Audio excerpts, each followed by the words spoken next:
bridge over that creek I gotta cross. I'm back up here in the Superior Hiking Trail and George Crosby Manitou River State Park, the Superior Hiking Trail. And I'm in the park right now. That's part of the Superior Hiking Trail here on the north shore of northern Minnesota off of Lake Superior. It's a Superior Hiking Trail goes from Canada down just south of, I think it's Jay Cook State Park. And I'm in the park system here and I'm heading down towards the Manitou River and I'm going to be camping there tonight. It's raining now and you can see all these little trees over here are bent over the path, the trail, I'm sorry, and the little birch trees I've been trying to save and bringing them up, and but every time they come up or I go underneath, the water from the trees come right down on me. It's March 30th. I'll be here for 3 days. I'm going to start down on the lower end and hike up to the Cascade on the Manitou River tomorrow, and then the next day I'll pull out. So that's my report for right now.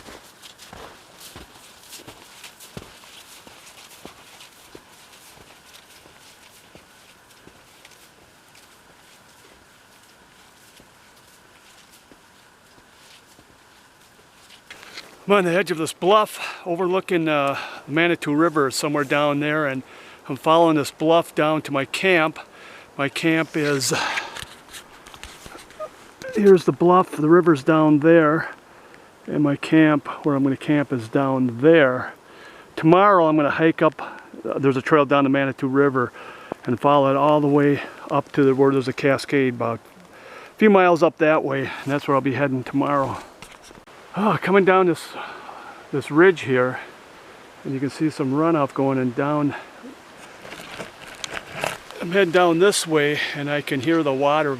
I think it's a creek that's all the snow melting, and hopefully that'll lead me to the Manitou River to my campsite, because I'm ready to eat lunch. So I'm hoping to get down there and have lunch. So I'm going to show you this little trail coming down, and we'll walk down it together. So this is the way I'm coming. And I don't know if you can hear the water. It gets real thick in here, or back where I came, and a lot of the trees are bent over on the trail. So it was kind of hard to know where the trail was. So I really had to take my time because there's a lot of dogwood that was just, it was like grouse hunting. It was just all entangled trying to get through there.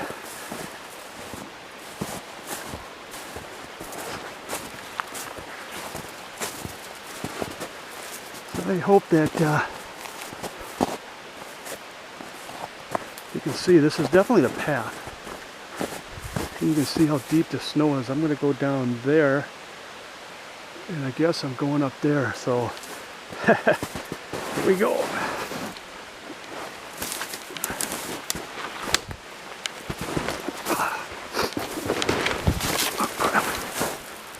Oh, I see a little bridge up here. Just about ate it there. So it's definitely the trail because you can see this little bridge right here. So I'm still on it. And you can see over there, I see a cooler. I see little stairs into the cooler. Hopefully there's a beer in there for me. So as I'm crossing this little bridge here, sorry that bouncing everywhere, but the snow is a little deep here. This is kind of pretty, this runoff coming down.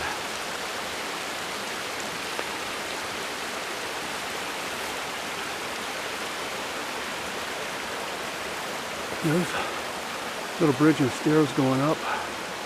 It runs down this way, so must take a left and head towards Manitou, because I'm hoping that's the way I'm heading.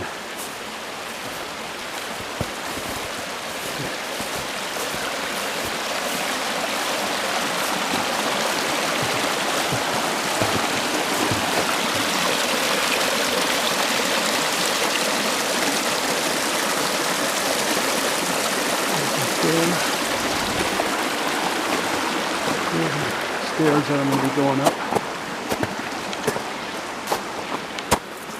That was ice.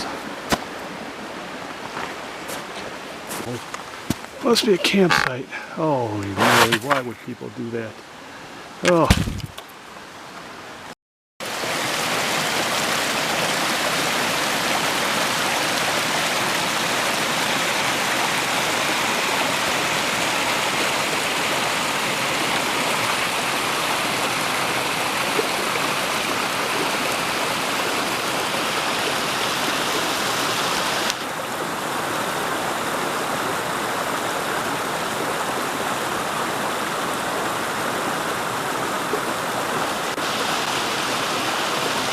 You can see it was slippery. It was pretty slippery. Yeah, I slipped a couple times. I thought I was going to end in the drink, but holding on to my poles in front of me and to brace myself so I didn't fall in this little creek. Luckily, I have my ice spikes on because, you know, I would have been really sliding. The snow is wet, it's kind of slushy, but if you stay on the trail where people have walked on with snowshoes, it isn't so bad. But when you get off the trail, I get up to your knees. It's pretty deep up here. It's amazing. Because about 30-50 miles from here is the two harbors, and there was no snow down there, just little patches, and you come up this way about 50 miles and man, there's a lot of snow. So it's really interesting how that snow slowly melts as you get farther up north. Well, I finally made it to camp. This is where I'll be spending the night. This will be home for the night, and I'm right on the Manitou River. What's going to be cool is I'm going to take my hammock, I'm going to hang it from that tree there to this tree here. And then I'm going to have it in porch mode so I can see this and wake up in the morning for that and hear that all night. So it's kind of cool. It's a beautiful sight, and luckily someone left me a little bit of wood. It's wet, but hopefully the stuff underneath is dry, because I have to get a fire tonight because I want to eat. Brought some Polish sausage I want to cook up, but yeah, this is what a gorgeous place. Very nice up here.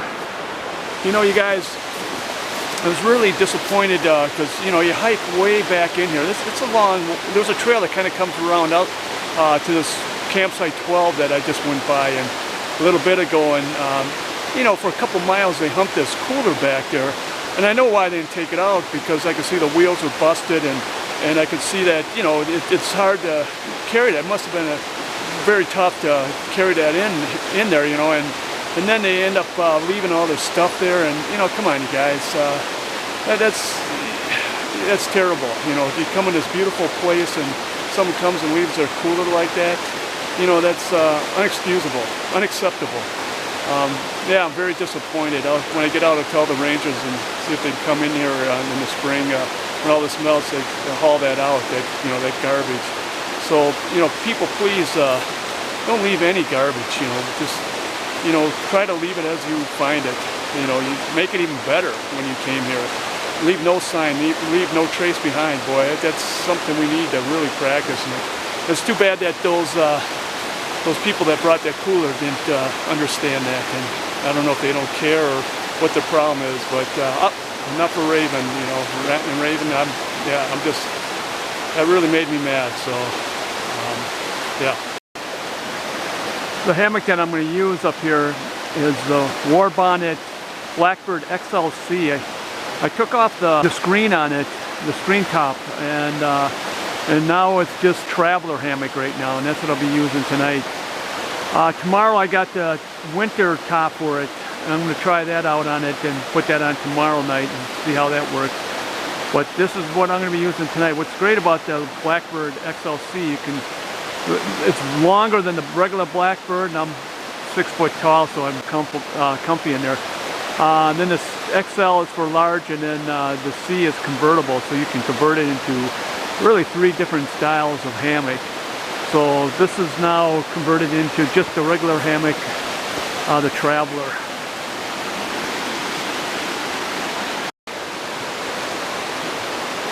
The underquilt that I'll be using is Phoenix. It's a 20-degree Phoenix, but I have 2 extra ounces of down in it, so it probably will get down to about 10 degrees. Tonight it's supposed to get down into the low 30s, maybe high 20s, so yeah, this should be just good enough.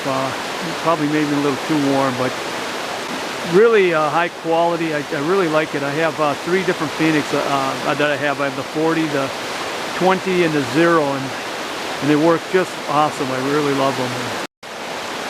And then under my Phoenix, I have an underquilt protector from 2Q ZQ.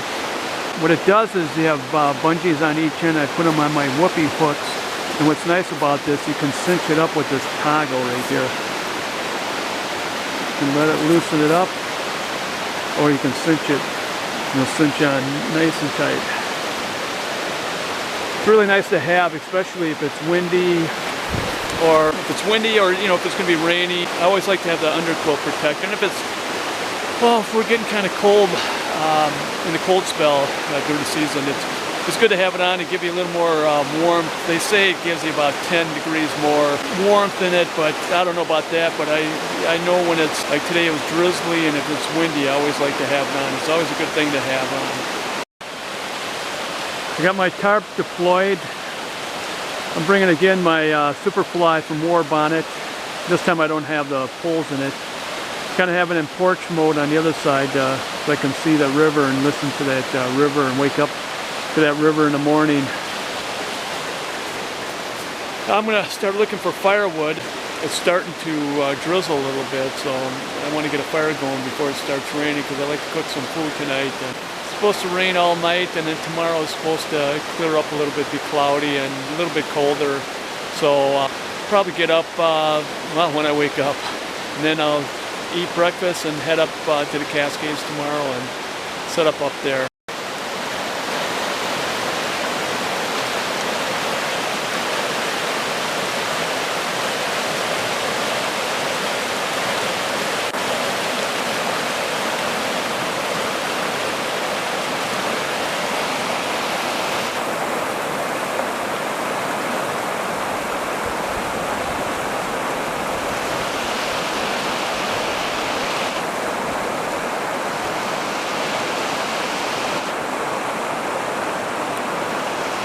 That's kind of interesting. There's a tree that was touching the water and it was building ice up on it. And now there's ice forming on it, but now the water must have went down. As you can see, it's just hanging on that tree, that big ice block.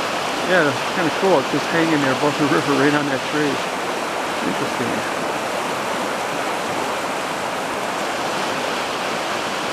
And then the river goes down that way and comes around the corner and heads down to Lake Superior.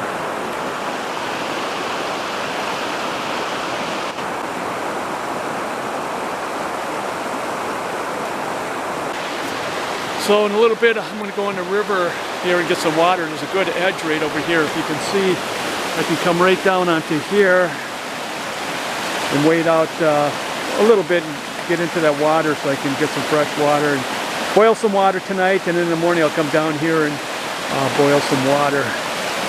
Really cool formation over there. When I planned this trip, I was hoping to come up here between transitions between winter and spring, and it really worked out. I really hit it. I wanted to try out the conditions where it's kind of icy and the snow is melting and a little slushy, but one thing I'm really grateful that, well, when I came up here, I brought snowshoes because I didn't know if the snow was going to be deep or not, and I thought about putting them on, and I really didn't need them as long as I stayed on the trail.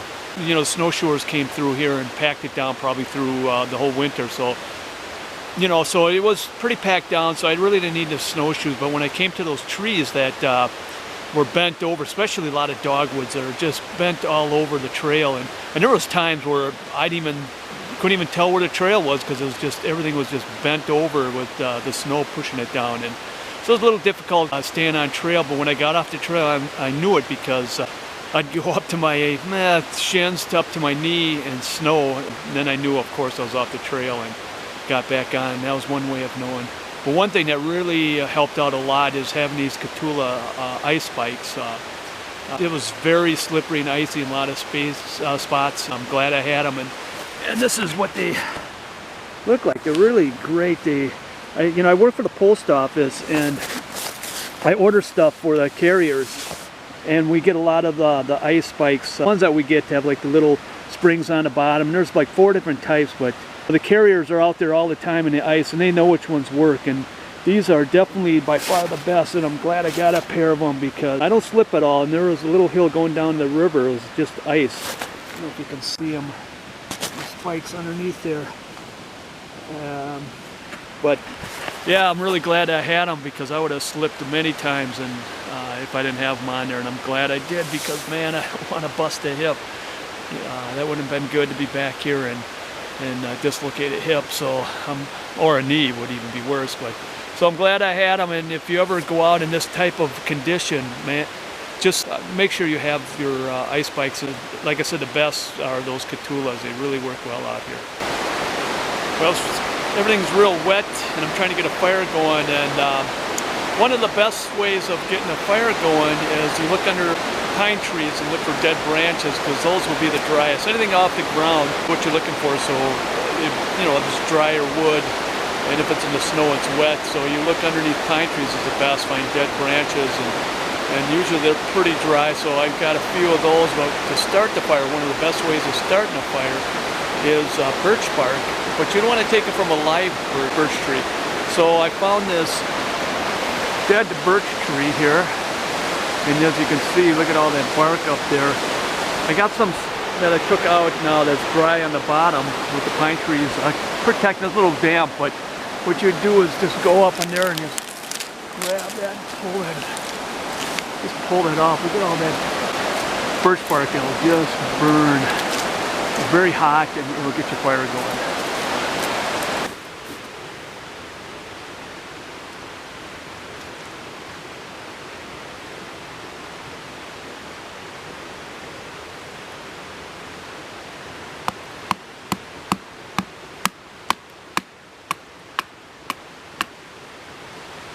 The outside of the wood is pretty soaked, but I'm hoping inside the wood is dry, so what I'm going to do is baton a couple of these and see what it looks like inside. Oh yeah.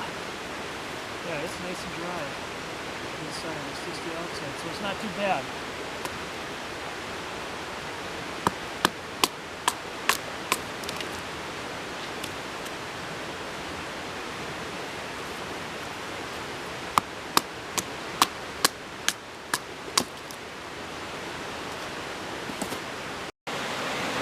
Cooking me up some dinner. I'm having shepherd cottage pie by Packet Gourmet. And there's my contents there. I'm eating my cottage shepherd pie out of my cozy. I don't know if you can see that, but man, it is totally awesome. It's very good. And the best part of it is this is my view in my dining room as I'm eating my cottage shepherd pie. You can't ask for anything better than this. Well, it's morning time. It's about 6:30. Slept pretty good yesterday in my hammock, the Warbonnet XLC Blackbird. I didn't have the top on, the mosquito netting on, and when you do that, it's pretty much a traveler hammock. And a little bit of calfrage in the middle of the night. You really have to move around to get that sweet spot in that hammock without the foot box, because there's no foot box in the XLC when you take the mosquito netting off. So you really got to move around to get that sweet spot. But when I found it, I slept really well. Slept really well, stayed nice and warm. Right now it got down to probably about 27. You can see it. I don't know, it's 20, there we go. 29 degrees, 75 degrees in my pocket. Inside and outside is now up to 29. So it's pretty warm, and I keep the other end of the receiver up in my snakeskin for the outside temperature, so I can see what temperature is outside. Another thing too is up here I brought two types of bottles. I was checking it out. I have one bottle without insulation, and the water stayed, so it didn't get too cold. It got down to about 27. I didn't know how cold it was going to get up here, so that worked out well. Otherwise, I bring an insulated water bottle cover, and in here I got a Nalgene bottle. I had this up in the Boundary Waters, and get that out of there. And the water bottles in there, it got down to single digits and maybe even a little colder, and it's kept the water from freezing. So, but didn't really need it because water stayed, didn't freeze, didn't get that cold. So could have done without that. So right now I'm going to make myself a little bit of hot chocolate and start tearing down camp and getting ready to move up to my next camp up by the Cascades. So see you there.